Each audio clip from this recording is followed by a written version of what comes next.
So if you want to make 6 figures, you can't just be talking about you want to make 6 figures. You hear what I'm saying to you tonight? If you do the 3 things I tell you to do tonight, I guarantee you, whatever it is you want to do in life, you'll be able to do. You will be able to accomplish whatever you want to academically, financially, relationally, whatever. So 3 things. All right, now I'm going to tell you this story. I got to get out of here. And the story is about, you guys have probably heard about this before. It was a young man who, he wanted to make a lot of money, and so he went to this guru, right? And he told the guru, I want to be on the same level you are. And so the guru said, if you want to be on the same level I'm on, I'll meet you tomorrow at the beach at 4 a.m. He liked the beach.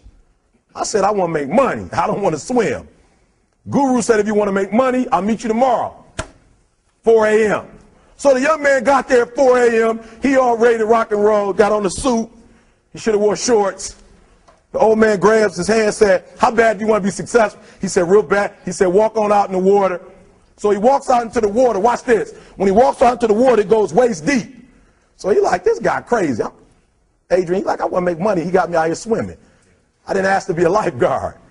I want to make money. He got me in. So he said, come out a little further. Walked out a little further. Then he had it right around this area, the shoulder area. So this old man crazy. He making money, but he crazy. He said, come on out a little further. Came out a little further. It was right at his mouth. My man like, I'm about to go back in here. This God is mine. So the old man said, I thought you said you wanted to be successful. He said, I do. He said, walk a little further. He came, dropped his head in, held him down, hold him down. My man getting scratching, holding him down. I got you. I know you brushed it out, but I got you. He had him held down. I need you for an illustration. He had him held down. Just before my man was about to pass out, he raised him up. He said, I got a question for you. Somebody answer the question for me. He said, when you were underwater, what did you want to do? Lee, I'm looking for a different word, though, than lip. What's that word? He said, I wanted to breathe. He told the guy, he said, when you want to succeed as bad as you want to breathe, then you'll be successful. I don't know how many of y'all got asthma in here today, but if you ever had an asthma attack before, you short of breath, SOB, shortness of breath, you wheezing. The only thing you trying to do is get some air. You don't care about no basketball game. You don't care what's on TV. You don't care about nobody calling you. You don't care about a party. The only thing you care about when you're trying to breathe is to get some fresh air. That's it. And when you get to the point where all you want to do is be successful as bad as you want to breathe, then you'll be successful. And I'm here to tell you, number one, that most of you say you want to be successful, but you don't want it bad. You just kind of want it. You don't want it badder than you want to party. You don't want it as much as you want to be cool. Most of you don't want success as much as you want to sleep. Some of you love sleep more than you love success. And I'm here to tell you today, if you're going to be successful, you've got to be willing to give up sleep. You got to be willing to work off for 3 hours of sleep, 2 hours. If you really want to be successful, some days you're going to have to stay up 3 days in a row. Because if you go to sleep, you might miss the opportunity to be successful. That's how bad you got to want it. You got to go days without, listen to me, you got to want to be successful so bad that you forget to eat. Beyonce said once she was on the set doing her thing, 3 days had gone by, she forgot she didn't eat. Because she was engaged. I never forget when 50 Cent was doing his movie, I did a little research on 50, and 50 said that when he wasn't doing the movie, he was doing the soundtrack. And they said, when do you sleep, 50? Sleep. He said, sleep. Sleep is for those people who are broke. I don't sleep. He said, I got an opportunity to make a dream become a reality. Football players. How many football players? Got anybody like football in here? Raise your hand. Anybody like football? Emmitt Smith. I used to be a Cowboy fan before they did my boy Tom Landry wrong. I used to be a Cowboy fan. And watch this, there was a commercial. Emmitt Smith had won his first Super Bowl, and he had this commercial when he was lifting weights. I don't know if you saw the commercial when he was lifting, and Emmitt said, you know what? I won the Super Bowl, so I can rest now. He was doing his bench press. So he said, I won the Super Bowl, so I can rest now. So he throws up about 325, boom, and he rests for about 2 seconds. Then he, boom, boom, boom. Did you see that? He'd already won a Super Bowl. He said, I think I'm going to take a rest. And he rests for how long? 1 second. Most of you won't be successful because when you're studying and you get tired, you quit. And I'm here to tell you today, if you got somebody came to my office the other day crying. I said, look, don't cry to give up. Cry to keep going. Don't cry to quit. You already in pain. You already hurt. Get a reward from it. Don't go to sleep until you succeed. Listen to me. I'm here to tell you today that you can come here, you can jump up, you can do flips, you can be excited when we give away money. But listen to me, you'll never be successful until I don't have to give you a dime to do what you do. You won't be successful until you say, I don't need that money, because I got it in here. So listen to me. Emmett Smith said this at the end of the commercial. Emmett Smith said, all men are created equal. Some work harder in preseason. I'm going to say it again because you might have missed it. All men are created equal. Some work harder in preseason. So that means that there are some people who are going to see the professor, going to see the TA. And even when the professor says, I don't meet with you, my TA meets with you, you say, I don't want to talk to your TA. That's what it is. I don't pay the TA. That's right. I pay you to teach me. So you're going to have to find some time to meet me. If I got to meet you at the mall, if I got to meet you at your house, you are going to see me. Listen to me. All men are created equal. Some work hard in preseason. When I went to college, guys were way smarter than me. 4.0s, 3.0s. They went to the Ivy League high schools, came to Oakwood from these great high schools. Most of them are not doing what I'm doing. Why? Because it's not about where you come from. It's about heart. You come to a place where, being smart ain't enough. You got to have heart. That's number one. Watch number two. Number two, catch number two. I wrote it down. I wanted to make sure you got it. It says to be, watch this. We're talking about sacrifice now.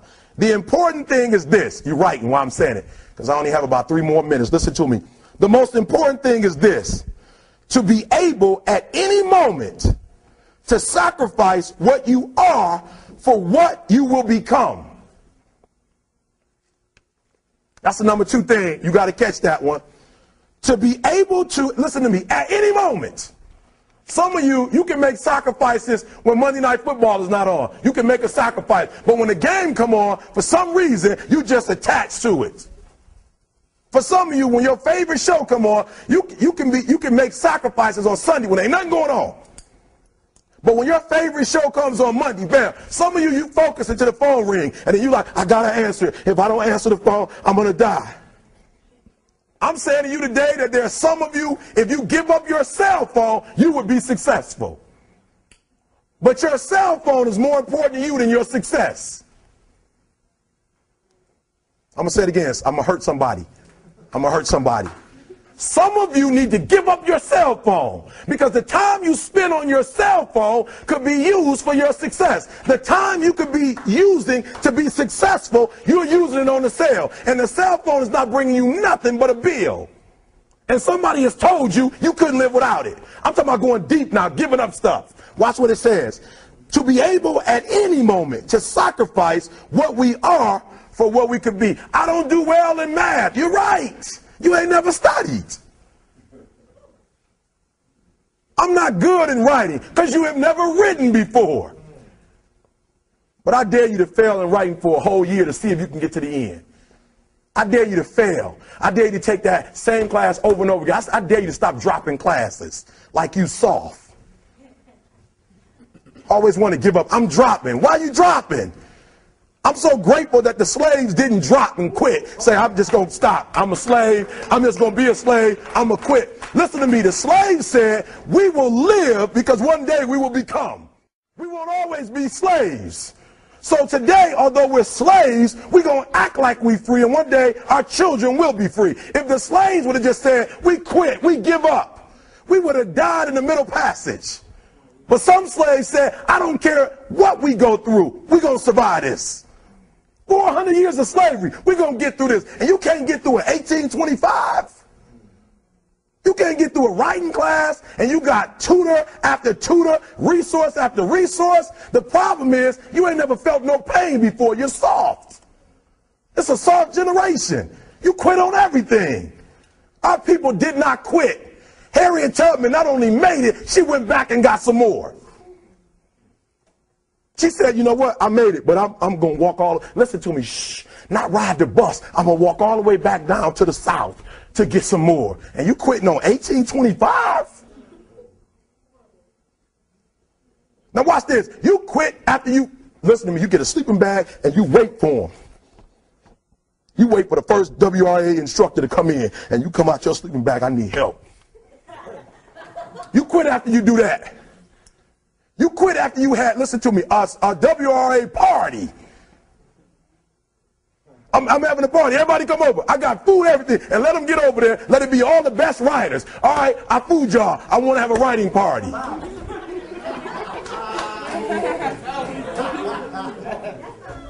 I'm serious. You quit and you ain't even tried yet. Last one. I'm sorry. Last one. Listen to me. Pain is temporary. It may last for a minute or an hour or a day or even a year. But eventually it will subside. And something else will take its place. If I quit, however, it will last forever. Listen to me. I'm telling you as I leave. I was homeless for 2.5 years. And the problem with most of you, you never felt no pain before. Y'all spoiled. Y'all spoiled. Some of y'all spoiled. Just bottom line. Your parents have done everything for you. You never had to do nothing for yourself. You're spoiled. We're going to keep it real tonight. Some of you are spoiled brats. Every time you ever got in trouble, somebody in your house got you out of it. Every time you've done something you're not supposed to do, people say, Eric, your mother's a tyrant. You're right. She kicked me out. You're right. She's mean, but she developed a man because she put me out there and said, you're going to have to grow up. And some of you have never learned to grow up.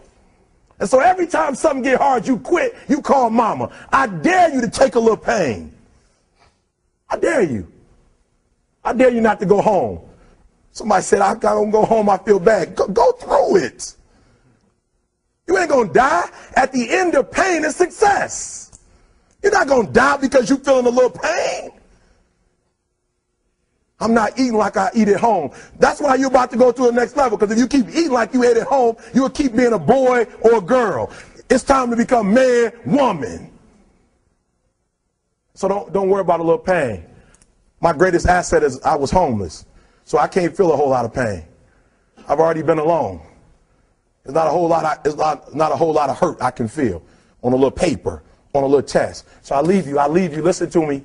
We have gotten to a point where it's midterms and we're moving forward. The days of you getting money, I'm not saying we quitting, but I'm saying the day has got to go from external to internal. You have to give it everything you got. No more TV, no more parties, no more playing. If you don't have a 4.0, what you need to be doing is studying. Get off the phone. I'm sorry, I'm not available until the end of this year. No, I'm for real. You reached the right number, but you called me at the wrong time. Call me back January 1st. I'm about to get busy now. Huh? I want you to have a countdown of your own and say when the countdown is over, will the real, watch me, because when I was homeless, I knew something was wrong. I knew that wasn't the best of me. And one day I said, will the real Eric Thomas please stand up? Will the real Eric Thomas please stand up? Stop being this high school dropout. Stop giving up. Stop sleeping on the street. Stop walking up and down Finkel Avenue like you ain't got nothing, and get your GED. Stop being afraid to take a test. Stop being afraid to go to college because your daddy didn't go and your mama didn't go.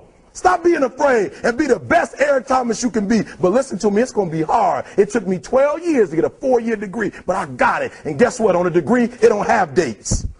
So if it took you 4 and it took me 12, it don't show up nowhere.